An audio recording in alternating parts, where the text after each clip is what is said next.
Seja bem-vindo, então, ao nosso Clínica da Alma. Você que está acompanhando a programação ao vivo, você pode participar pelo nosso 31 3209 3301, tecla opção 1. Você ouve o atendimento até o fim e a sua participação vai ser registrada. Também temos o telefone ao vivo, 3253 3320, além também de Twitter e e-mail. Inclusive, você que acompanha a programação reprisada, você pode nos enviar o seu Twitter, o seu e-mail, @Clínica da Alma é o Twitter, o e-mail clinicadaalma@redesuper.com.br. Eu tenho aqui os meus colegas pastores Rogério, pastor Rogerinho, pastor Demaguer, tudo bem com vocês? Tudo, graças a Deus. Maravilha. Hoje nós vamos tratar sobre o choro de José. Isso. Os 7 choros. Hoje. Sete maneiras choros. Não, são 7 choros assim específicos que ele teve, e isso vai trazer assim justamente mensagem de restauração. Seria 7 motivos, né? 7 motivos. A gente está falando isso ao longo dessa semana. O programa está sendo tratado sobre os 7 choros de José. Hoje a gente... Na terça abordou assim a questão do histórico, né? O Rogério que estava mais aqui, sobre o histórico familiar, não é? Na quarta, ontem, abordou mais o aspecto assim, da questão da prisão, onde ele esteve, a preparação dele para assumir o que Deus tinha preparado para ele. E agora nós vamos trabalhar esses 7 momentos onde José chorou e que isso trata justamente nesse processo de restauração e cura na vida dele, com a família e uma série de situações. Pois é, e se você se identificar, não é, com o choro de José ou os choros de José, fique à vontade para participar com a gente, porque com certeza o Espírito Santo de Deus vai produzir cura na sua vida diante de tudo que será ministrado aqui. O pastor Guerra sempre traz para a gente algumas referências bíblicas, a gente quer ouvir agora, pastor Guerra. Nós vamos ler o texto sobre o primeiro choro, que é o choro da conscientização da ferida, tá? Choro da conscientização da ferida. Tá? E em Gênesis... Isso é quando a pessoa descobre que ela tem uma ferida. Exatamente. Quando ela dá... Porque muitas vezes você vai vivendo aquilo, mas quando aquilo vem em direção, ou você dá de frente e descobre que realmente aquela ferida precisa ser tratada. Você entendeu? Ali você chega de... Você fala, aí é onde pega. Onde cai a ficha, como eu dizia antigamente. Isso aí você fala, né? Que você vai vivendo aquilo, né? Aí de repente você tem que enfrentar. Aí esse aqui é o momento, né? O senhor tem um versículo bíblico para mim? Tem em Gênesis 42, 23 e 24, fala assim: e eles não sabiam que José os entendia, porque havia intérprete entre eles. E retirou-se deles e chorou. Depois tornou a eles e falou-lhes. E tomou Simeão dentre eles, amarrou perante os seus olhos, né? Foi o que ficou, né? Um dos irmãos ficaram, né? Mas aqui fala que ele chorou, né? E retirou-se deles e chorou. Quer dizer, ele saiu, ele não chorou na presença deles. Porque ele reconheceu que o contato com aqueles irmãos ainda causava dor nele. Exatamente. E ele não queria que eles... o vissem chorando, porque senão eles poderiam, desconfiar de alguma coisa, falar, por que ele está chorando ou questionando? Ele foi, chorou, depois voltou, para que ele pudesse dar um tempo e ver o que ele ia fazer ali naquele momento, deparando com aquela ferida, como que ele ia resolver. É só para a gente fazer um pano de fundo para quem não conhece a história de José na Bíblia, não é? Lá no livro de Gênesis, quase já no final do livro de Gênesis, você encontra sobre essa história de José, que era um dos filhos de Jacó, que era muito invejado pelos seus irmãos e também preterido pelo seu pai Jacó. E esse José tinha um chamado e ele, por ser invejado pelos seus irmãos, foi perseguido, foi vendido, tentaram várias coisas contra a vida dele. E durante muitos anos, José viveu longe de casa, porque havia sido vendido como escravo, ficou preso lá no calabouço do palácio do rei, né? Sofreu acusações indevidas, calúnia, difamação. José teve uma história muito sofrida. E aí, num dado momento, Deus o tira desse sofrimento e o coloca para ser o principal segundo homem lá do faraó, no Egito, e Deus usa José para poupar milhares de vidas durante um período na sua história, exatamente porque ele conseguiu traduzir os sonhos de faraó e armazenar comida para um determinado período de seca, né, e de fome na terra. E ele prosperou exatamente porque era uma pessoa que sabia muito bem administrar as coisas. E num dado momento, por causa da seca, né, da fome que havia naquela região, os irmãos de José, isso depois de, sei lá, talvez 15, 20 anos, segundo alguns historiadores dizem, José então recebe ali os seus irmãos no palácio. Eles não sabiam que José era, aquele moço era o irmão José, o qual eles tinham vendido, e ele recebe os irmãos que foram comprar comida para ele. E nesse momento que o pastor Guerra leu, ele tem esse contato com os irmãos e chora. Um dos pontos aí que a gente coloca aí na questão são os sonhos de José. Porque isso é que mexeu com os irmãos dele, foi a questão dos sonhos, né? A revelação que ele tinha de Deus através dos sonhos. Então isso irritava os irmãos. Porque você até falava, vivemos sonhador aí. Né? E muitas vezes os sonhos das pessoas acabam irritando as outras, né? Porque muitas vezes as pessoas têm sonhos espirituais, tem coisas que a própria família fala assim, pô, essa pessoa é muito sonhador, né? A questão do missionário, até de chamado que a pessoa tem.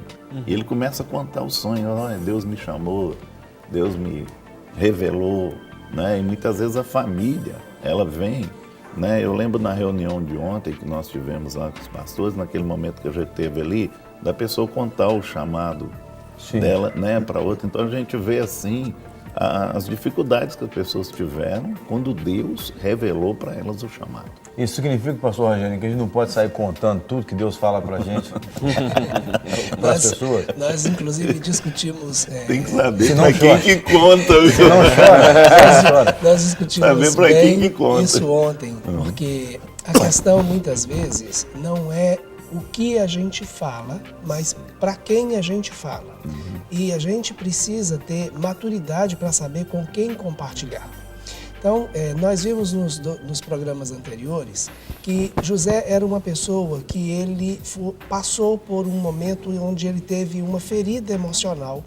E uma das causas dessa ferida emocional é o seu contexto familiar, né, que a gente já citou aqui, e também a visão e o projeto de Deus para a vida dele.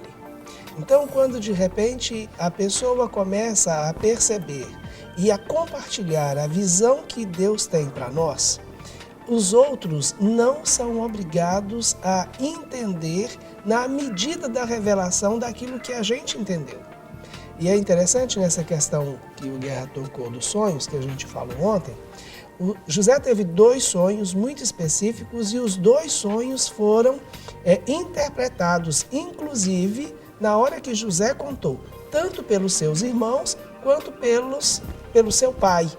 Então, o primeiro sonho os irmãos já interpretaram diretamente, né? Isso excitou a ira dos irmãos mais ainda contra José. Porque eles não estariam privilegiados no sonho. O mais privilegiado seria José. Não, no sonho era claro e a interpretação deles também foi muito precisa. Então quer dizer que você ficará sobre nós, que nós vamos te servir, nós nos curvaremos diante de você, você será o Senhor diante de nós. Então a interpretação foi muito precisa. E eles já não tinham esse relacionamento muito bom com os irmãos. E o segundo sonho, quando conta também, Jacó, o pai, vira e fala assim, como? Eu, né? E seu pai e a sua mãe também se curvarão diante de você? Então, e os seus irmãos, que é o sonho das estrelas, da lua e do sol. Então, esse contexto todo. Agora, o que a gente vai ressaltar é que há um momento de cura.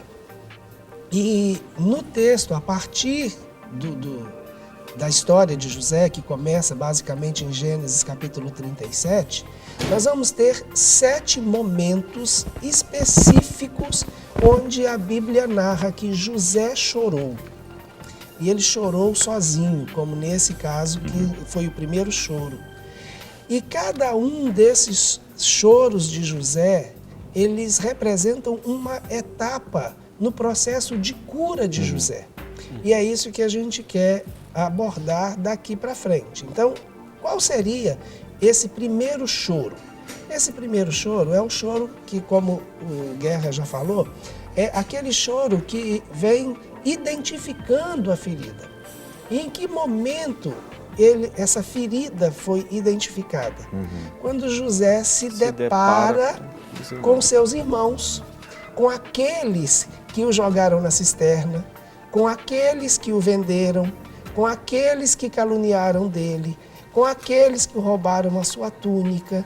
Então agora, José, mesmo ele tendo vivido todo o tempo que ele viveu no Egito, tendo passado todas as coisas, quando ele vê os irmãos, é como se, sabe aquela casquinha que fica sobre o machucadinho? Nesse momento, é como se aquela casca fosse arrancada. José até então, a ferida estava ali, mas ele sobrevivia, achando, como muitos de nós pensamos, que o tempo cura, que o tempo faz esquecer. E José, inclusive, nós vamos ver que ele realmente achou que o tempo fez esquecer. Quando nós olhamos o nome que José dá para os seus 2 filhos, ele vai fazer referência, né, de que o tempo da aflição tinha passado e que Deus o fez esquecer da aflição que ele passou, ou da terra da aflição. Manassés é um deles, né? Isso, Manassés e Efraim. Né? Então, quando ele vê os irmãos, aí aquilo se acende. Ele vira e fala assim, a situação não está resolvida, não. E ali também ressuscitou uma coisa, né? Que vê que ele não esqueceu da terra da aflição. Aquilo ficou guardado dentro dele. Ele tentou se enganar, ele pode não ter manifestado aquilo, você entendeu? Mas que ele esqueceu, não. Estava armazenado dentro dele. Só que muitas vezes a ferida ela vem à tona, né? Ela sobe, entendeu? Ela pode estar lá embaixo no fundo da água. Mas vai chegar uma hora que ela vai subir.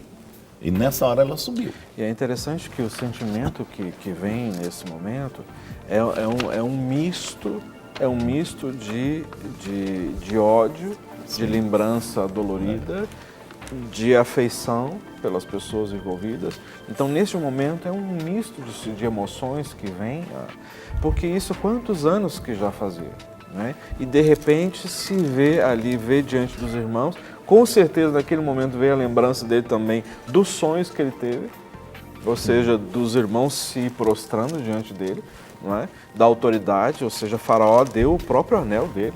Então ele tinha autoridade, abaixo de Faraó era ele. Não é? O Faraó deu a filha dele para se casar com ele. Então, assim, ele tinha toda a autoridade sobre o Egito. Então, nesse momento veio a lembrança do que os irmãos fizeram. Em segundo veio os sonhos que ele teve se cumprindo naquele momento. Nesse momento veio toda a trajetória de tudo que ele enfrentou, passou através da esposa de Potifar, através da prisão. Então, tudo isso veio à tona. E aí vem esse misto, que acontece muita gente. Eu já ouvi várias vezes as pessoas falarem isso, né? Ou seja, pessoas que foram, por exemplo, molestadas, abusadas por pai, padrasto, pessoas vinculadas à família, até autoridades religiosas, e vem esse misto de ódio, de indignação e, ao mesmo tempo, a afeição pela pessoa envolvida. Quer dizer, não importa quanto tempo você andou distante do problema, quão alto você chegou. Isso. Mas se você não resolve a coisa, vai chegar um momento que você vai ser confrontado com o problema e vai chorar. Vai chorar. Né? Nós temos vários Josés pelo mundo afora, né? Tem homens ou mulheres que se identificam. Eu separei os versículos aqui sobre os filhos de José, aí depois... Tá, eu queria só ler uma participação aí, aqui, uma participação que não se identificou, mas é de Belo Horizonte, tem aqui o número de telefone, inclusive. A pessoa, certamente é uma mulher, é porque ela diz o seguinte: os irmãos de José foram os que o traíram. A minha pergunta é, como lidar com essa situação dentro de casa? Por exemplo, quando o marido está traindo a esposa em todas as áreas, né? Quer dizer, o marido na posição de irmãos de José, aí a esposa nessa posição da pessoa traída, como José foi traído, né?